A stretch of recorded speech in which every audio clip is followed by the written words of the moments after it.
বিসমিল্লাহির রহমানির রহিম। আসসালামু আলাইকুম। দেশ এবং দেশের বাইরে যে যেখান থেকে আজকে আমার এই ব্লগটি দেখছেন, আশা করি আল্লাহর রহমতে সবাই ভালো আছেন। আলহামদুলিল্লাহ আমরাও ভালো আছি। তো শুরুতেই জানাই নতুন বছরের শুভেচ্ছা। তো দেখতে দেখতে ২০২৪ সাল চলে গেল এবং চলে এসেছে ২০২৫ সাল।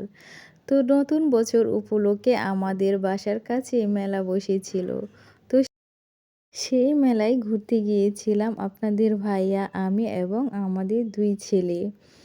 তো নতুন বছর তো বাচ্চাদেরকে ভাবলাম যে একটু ঘুরিয়ে নিয়ে আসি বাহির থেকে। তো মেলাও যখন বসেছে বাসার কাছে, তো তার জন্যে চলে গেলাম।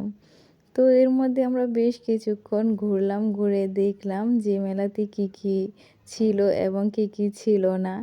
তো ভালোই লাগছিল দিনটা।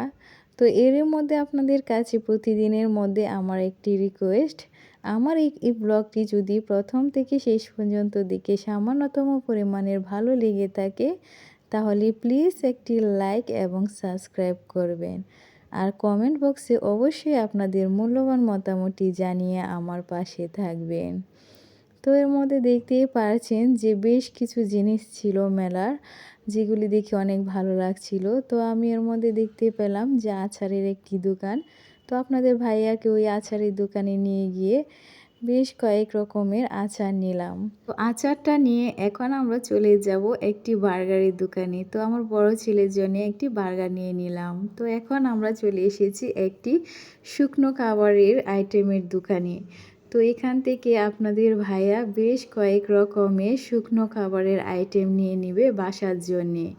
তো তার জন্যে এখন উনি প্যাকেটিং করে টাকা দিয়ে নিয়ে নিয়েছে। তো এর মধ্যেই এখন আমরা চলে এসেছি বাসায়। তো বাসায় এসে ফ্রেশ হয়ে এখন আমরা সন্ধ্যার টাইমে হয়ে গিয়েছে। তো এখন আমরা সন্ধ্যার নাস্তা করে নেব। তো তার জন্যে আপনাদের ভাইয়া যে খাবারগুলি নিয়েছিল এবং আমি যে আচারগুলি নিয়েছিলাম, সেই আচারগুলি বের করে নিয়েছি একটি প্লেটে।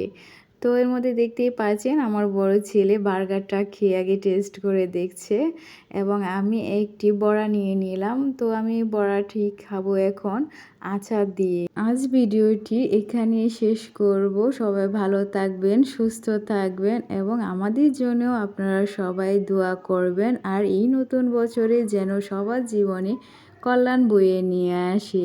তো আজ এখানেই শেষ করছি। আল্লাহ হাফেজ।